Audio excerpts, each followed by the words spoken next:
दिनै दुलाराय बर' फरायसा आफादा आसामनि गुबुन गुबुन जिल्लायाव सोलोंथाइ जेंनानि सुफुंनाय नागिरनानै तिनि घन्टियानि सिडेन डेमनस्ट्रेशन हाबाफारि लादों आरो बे सिडेन डेमनस्ट्रेशन हाबाफारिखौ मोनफ्रोमबो जिल्लानि जिल्ला बेंगिरिनि मावखुलिनि लांगोनायाव लादों आरो बे हाबाफारिनि गेजेरजों आसामनि मानगोनां chief minister doctor Hemant Biswa Sharma बिथांनो जोङो माखासे दाबि थिग खालामनानै बे दाबिखौ सुफुंनांगौनि थाखाय जोङो दाबि बिलाइ जोङो दैथायहरगोन।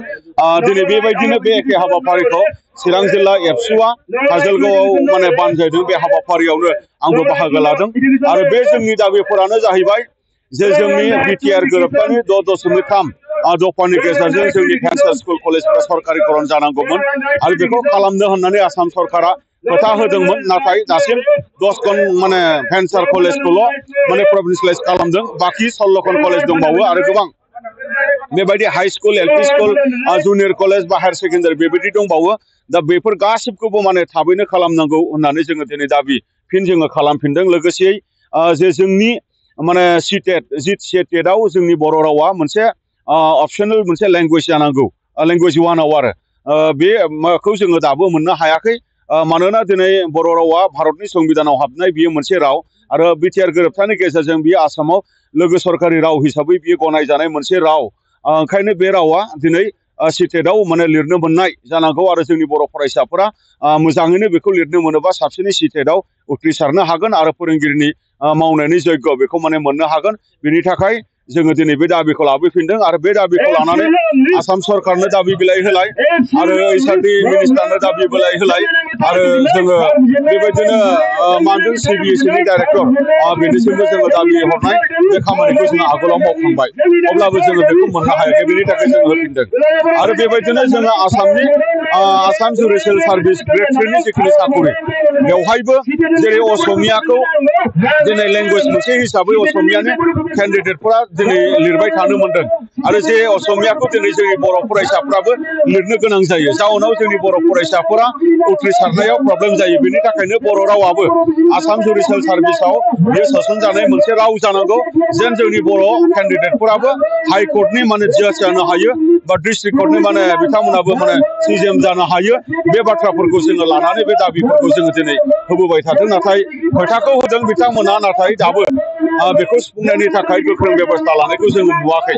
बेखिनि बाथ्रा आरो दिनै जोङो गोबां जायगायाव माने गोजौ फरायसालि गैया, गोजान जानथायाव थांलाय फैलाय खालामनो फरायसाफोरा जेंना जायो, जायनि थाखाय मोनसे मौलिक अधिकार बा फान्डामेन्टेल राइट्स सोलोंथाइयासो दिनै बेनि गोजान जानानै थानानै दङ। बेनि थाखाय दिनै राइट टु एजुकेसन दङ जिहेतु आरो दिनै दिनै मा होनदों दिनै बे राइट टु एजुकेसनखौ लानानै बयहाबो सोलोंथाइ मोननांगौ। बेनि थाखाय निट बेसिसाव 35टा गोदान मडेल माने हाइ स्कुल गायसननांगौनि थाखाय जोङो बेबायदि लिस्ट गथायनाय जादोंमोन, जायखौ आसाम सरकार बा बिथांमोना मावफुंनांगौमोन। बेखौ मावफुंनायखौ जोङो दिनै नुवाखै आरो दिनै माने 101टा माने जेखिनि जोंनि माने आपग्रेडेड माने हायार सेकेन्डारि हाइ स्कुलनिफ्राय आपग्रेडेड माने हायार सेकेन्डारि जानाय आरो बै फरायसालिफोराव दिनै माने मा होनदों गोबाङावनो माने बर' मिडियामाबो इन्ट्रडाक्सन जाबाय।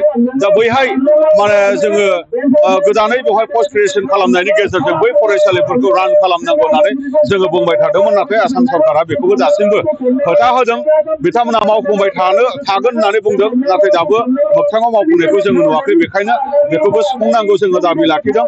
लोगोसे इजिएस सेन्टार, बे इजिएस सेन्टाराव माने सानैखरि माने फोरोंगिरि थिसननांगौ, बेफोरखौ जोङो खालामनाय नुवाखै। लोगोसे टिउटर हिसाबै फोरोंगिरिफोरखौ थिसनबाय, नाथाय फरायसालिखौ नोङो थिसननाय माने सरकारिकरन खालामनाय जायाखै। बे टिउटर हिसाबै जायफोरखौ माने थिसनदों बिथांमोनखौ पार्मानेन्ट माने खालामनांगौ। लोगोसे बिथांमोननि बे स्कुल जिखिनि माने स्कुल दङ दिनै भेन्सारि जानानै दङ, बेखौ माने सरकारिकरन खालामनांगौ जोङो दाबि दैखांदों। लोगोसे ड्रप पस्ट आरो भेकेन्ट पस्ट जोंनि फरायसालिफ्राव गोबां दङ, जायनि थाखाय जोंनि फरायसालिनि फरायसाफ्रा खमायलांदों आरो बे खारनखौनो लानानै दिनै फरायसा गैला होननानै दिनै मार्च आरो दिनै शाटडाउननि पलिसिजों जोंनि मिडियामनि फरायसालिफोरखौ सरकारा दिनै बुथारबाय थानो थाखाय खैसार खालामनायखौ जों नुदों। दा बे गासै षड़यन्त्रखौ जोङो बुजिगौ। बेनि थाखायनो जोंनि फरायसालिया गंसेबो थैनो मोना।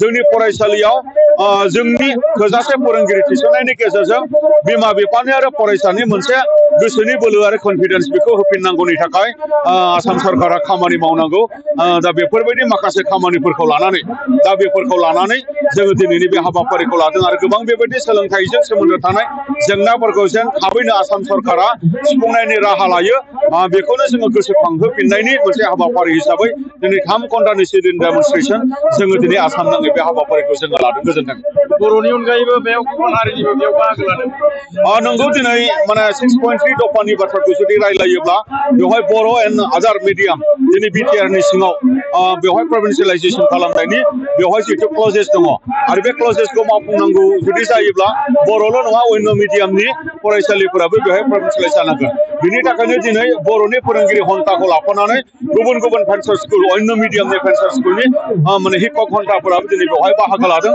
थारैनो बिथांमोननि बाहागो लानायखौ जोङो बरायदों आरो बेवहाय जोंनि बर'नि माखासे आफादफोर जेरै बर' थुनलाइ आफाद ट्राइबेल संघ बर' समाज बर' बिमा गौथुम आरो दिनै बेवहाय माने बिपिसिसि बा जोंनि गुबुन गुबुन आफादफोरा माहारियारि आफादफोरा बेवहाय बाहागो लादों थारैनो बियो जोंनि मोनसे फान्डामेन्टेल मोनसे माने राइट्स आरो बे फान्डामेन्टेल जिथु बियो मोनसे इस्यु बे फान्डामेन्टेल मोनसे इस्युखाय जोंनि गुबुन गुबुन दैदेनगिरि बिबानगिरि आरो रायजो राजा फरायसाफ्रा बेवहाय लैहोर लैहोर बाहागो लाखागोन आरो थाबैनो जुदि सुफुं जायाब्ला बेनिफ्राय बांसिन लैहोर लैहोर बाहागो लागोन बेखौ जों आसाम सरकारनो जोङो मिथिहोदों गोजोन्थों